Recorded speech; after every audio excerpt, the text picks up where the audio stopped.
everybody, it's Jess, and we are here taking a look at FELIP, or we know him as Ken from SB19, and his live performance of Ache at a Manila concert. And he did upload this onto his personal channel, which is why I'm like, hey, let's take a look and a watch, because the thumbnail looked really interesting. So I'm ready. I hope you are. Let's go.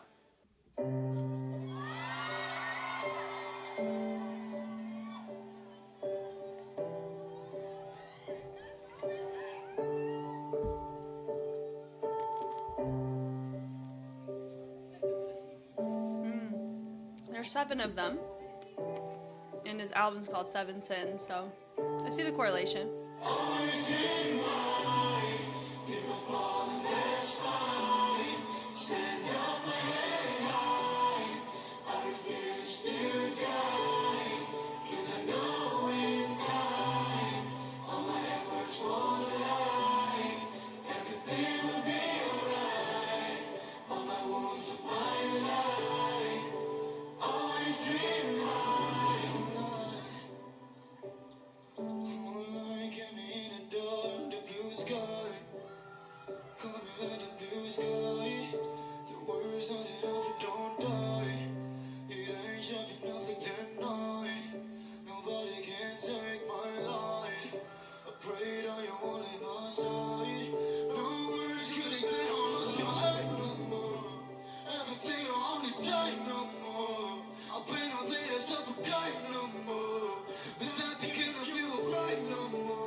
He said, bye.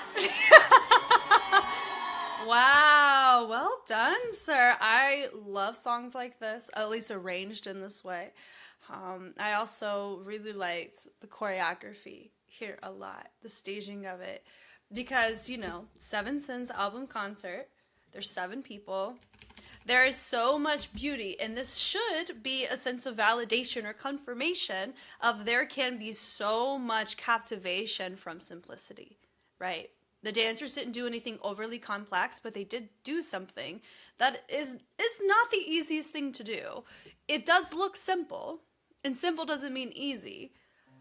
Being able to fill in a space by your presence is hard to do as a dancer whenever you're not given a lot of information to do, and you have to promote a lot of fullness, right? Looking at the head here, so nice and full. Meaning that there's so much intention because we were so still. And all we saw was this. And we had a lot of an arrangement to help accompany that. He moved forward with it. It was super cool. This is great. I love it.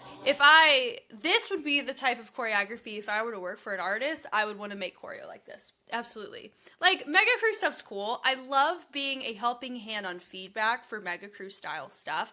I myself don't have as much of a desire to create with Mega Crews as much as I used to. It could just be because I've been able, a lot of my like creative energy and output has been satisfied with different groups I've worked with.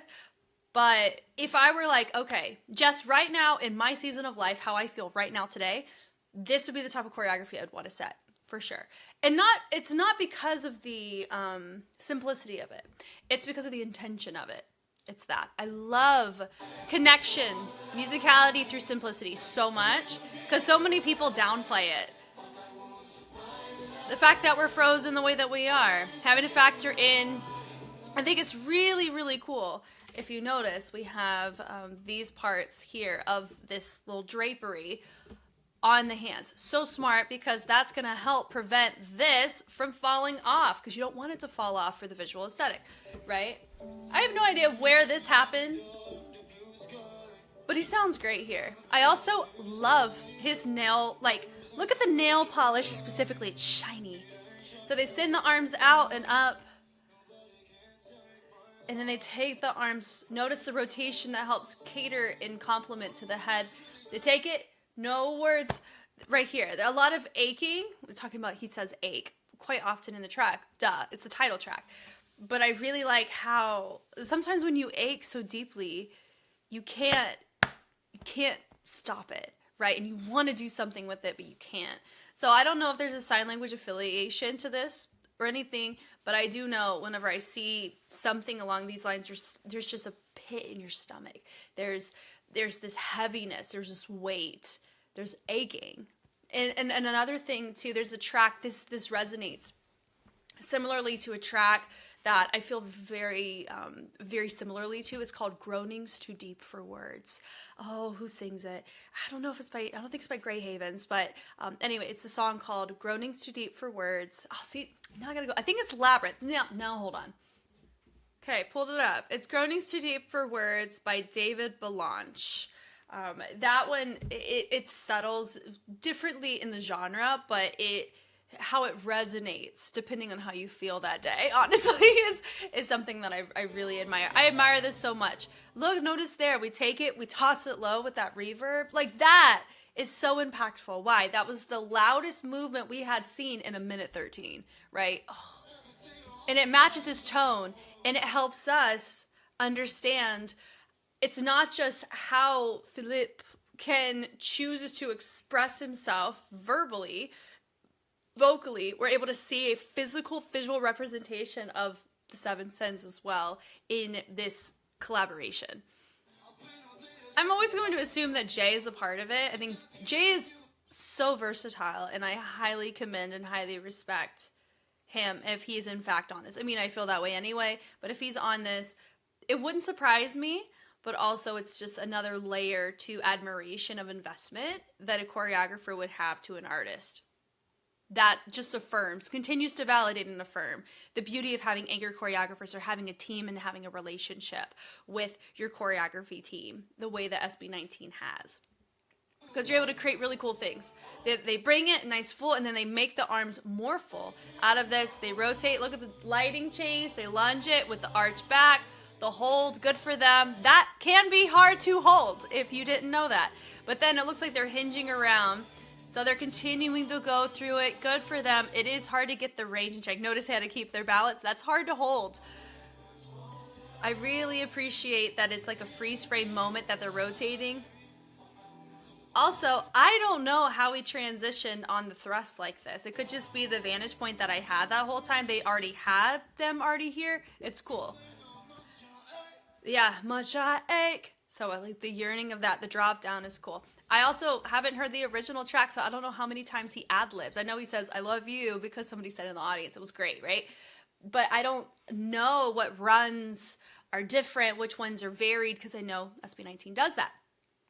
And that will affect the type of intensity that your dancer would need to execute as well. So you have to be very intuitive in the space. You have to be invested environmentally in order to understand where you are and how you need to interpret it. It's going to be slightly different every time, right? Or it wouldn't be real. It wouldn't be authentic. And that doesn't read that way to me here. This looks very genuine.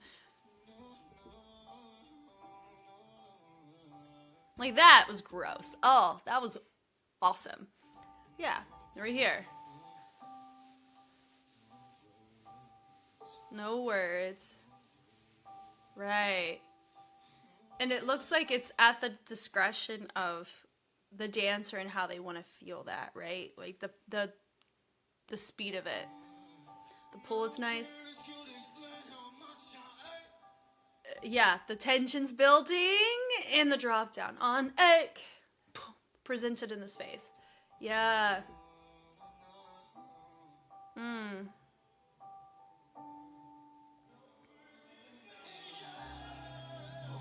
Oh, the drop down. So it looks like we're doing improv, freestyle.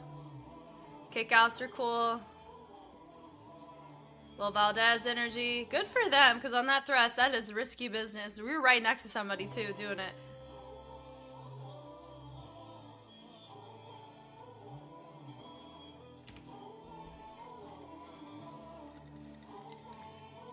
Seems to be a very intimate space as well, which further, like, I'm telling you, just when you're in a small venue like that, certain things are going to hit way differently than when you're in a stadium. Always. I love smaller venues. Now, one side of it is there's really not a lot of, you can't sit, so it's not as organized. So there's anxiety that can come with that if you're one of my kind of people like that, like myself. But then also, you get intimacy as a result, though. Way more intimacy in interaction with your artist that way, because there's not a lot of people there as much, right? And then when you're in a stadium, it's harder to have and share intimacy with your artist, but there's more control of, like, I'm in a seat. But then if you're on floor, it won't matter because you'll be standing at barricade anyway, right? I don't know. It's just a very interesting thought where the amount of people that are within a respective space and also how the stage is set up too will promote an environment that is just, that can really be super fascinating in, oh my gosh, in how your set list is going to be, you know, how that's going to be received too. So I love that there's a live, like he released this just so we can experience this. This is cool. I haven't experienced something like this in a long time. This doesn't feel like a P-pop, you know, track. Doesn't feel like a K-pop track. Doesn't feel like anything. It resonates deeply to me in my, like, personal life. Like, it just sounds like a song that I would encounter or something that would come across my feed that would just be impressioned. Like, it's an impressionable thing. I love the fact I know who it is. I love the song intention of it. I also love how you remove that, it would still affect me. Right? Notice that I didn't say anything. I didn't need to say anything. I was so absorbed in what was going on. In admiration, in investment. I was so captivated by this. By his tone, his range, his vocal range. Right?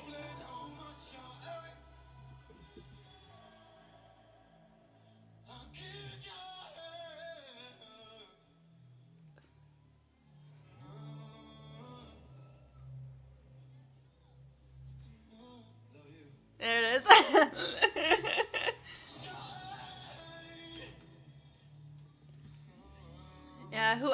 the sound engineer for this concert, shout out to you for how we're able to provide an echo or provide a proper reverb for how he's resonating in sound, right? Getting dancers to be on the same page like that, I highly appreciate. They're hitting the piano. We are the chosen. He's gonna say, sing it too.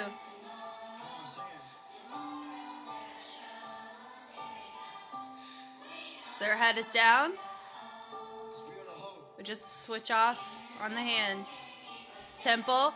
It allows for the priority to be the vocals, right? And notice it sounds like children, youth, talking about the future of the youth. So we're using even what kind of vocal to promote that message as well. So I appreciate that.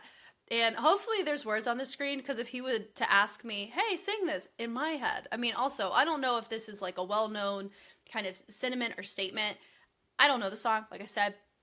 And I would want to sing along, but I would need some words to help guide me. And I hope he was able to get a lot of investment from his audience on that. And then like the swing down out of it too, the drop down.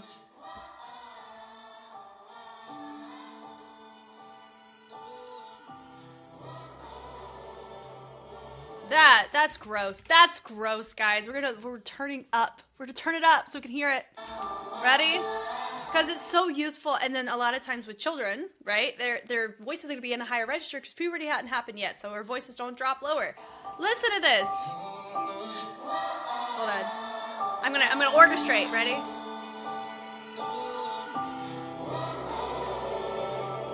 And then you have it in the back. Goosebumps. That part is disgusting, guys. Oh, I love it. That is so, it's so filling, and it builds so beautifully. Wow. Right, come on. Come on.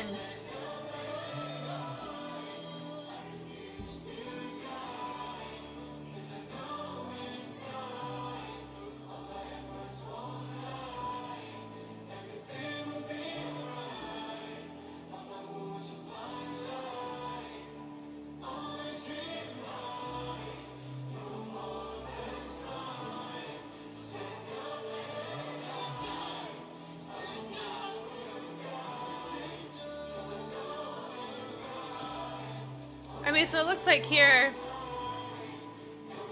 the dancers are probably going off of what's on the backtrack, because that's going to be easier to get them all on the same page, because you are dealing with 7 people who can't really see each other because your peripherals are, you know, you have literally a mesh sheet.